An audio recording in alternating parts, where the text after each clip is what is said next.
বড় পর্দার পাশাপাশি ডিজিটাল প্ল্যাটফর্মের চাহিদা এই মুহূর্তে মানুষের মধ্যে বিশাল। ওয়েব সিরিজ হোক অথবা মাইক্রো ড্রামা, নতুন স্বাদের গল্প দেখতে ভীষণ পছন্দ করেন দর্শকরা। দর্শকদের এই চাহিদার কথা মাথায় রেখেই জি5-এ মুক্তি পেতে চলেছে আরও একটি নতুন মাইক্রো সিরিজ। এবার এই তালিকায় নতুন সংযোজন লক্ষ্মী পেল লটারি।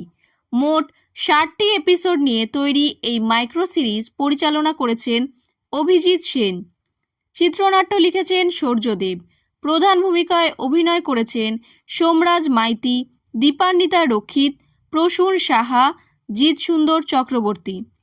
এই সিরিজের দীপান্বিতার চরিত্রের নাম লক্ষ্মী। নিম্নবিত্ত পরিবারের লক্ষ্মী একা হাতে গোটা পরিবারের দায়িত্ব সামলায়। ভাইকে নিয়ে অভাবে সংসার সামলাতে পরিচারিকার কাজ করে সে।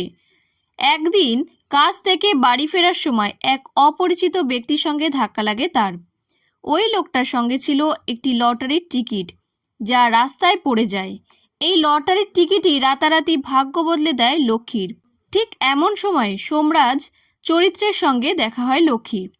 গল্পে কিছুক্ষণ বাদেই এন্ট্রি হয় প্রসূন চরিত্রের। গল্পে থাকে একের পর এক বড় চমক। লক্ষ্মীর ভাগ্য কোন দিকে বইবে সেই গল্প নিয়েই তৈরি লক্ষ্মী পেল লটারি।